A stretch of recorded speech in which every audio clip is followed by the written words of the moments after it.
Spring is in the air. How are those allergies working for you? The trees are blooming, the spring wind is making the pollen airborne.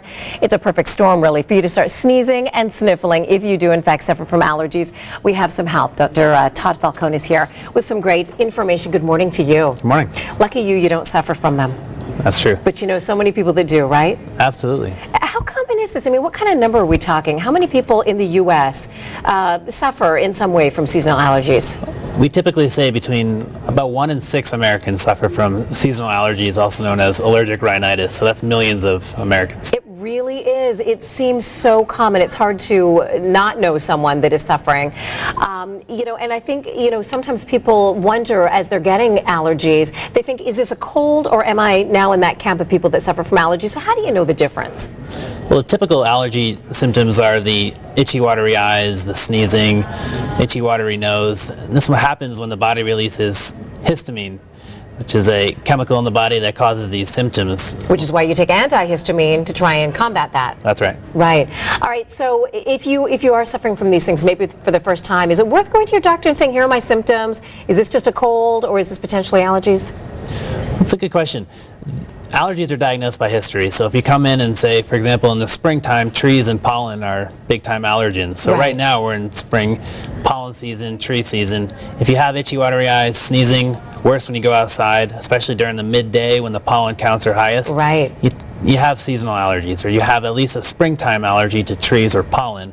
So with that, there are several over-the-counter medicines, nasal steroid sprays, antihistamine sprays. These are both safe to use every day. And a lot of people really swear by, as soon as the season starts hitting, start popping that daily, and you can actually get through pretty well through the season without suffering. But for people that don't want to pop another pill or even one at all, what can we do around the home to make this a little bit better? Absolutely.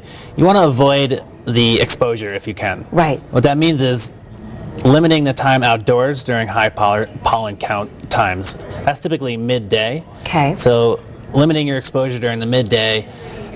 When it's warm and breezy outside, the pollen counts are going to be higher. So the cool, rainy days, early morning, late evening, or late afternoon, if you're going to be outside exercising, those are the times to do it.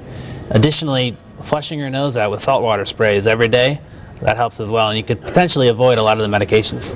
And what about those, what are they called, neti pots? Neti pots? Neti pot. One of those. Some people swear by those and say they really help with allergies, that sort of thing? They work really well. Yeah. You're basically flushing your nose out with salt water, which removes the allergens. Idea. Yeah. It doesn't sound so great, but it works, right? It takes a while to get used to. Yeah. I've tried it myself and it works very well. Yeah. It removes the allergens from your nose, which prevents the allergic reaction from even happening. So it works very well. Eyes are another thing that's probably worth rinsing out, whether you wear contact lenses or not.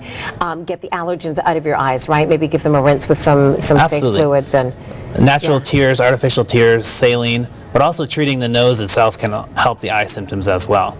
Interesting. Everything is linked. All right, so there you go. If you're suffering, there are so many of us that are. We're in this together, but at least there are some great things we can do to try and make it a little bit more manageable. Thanks so much for coming in, Dr. Falcone. Thank you.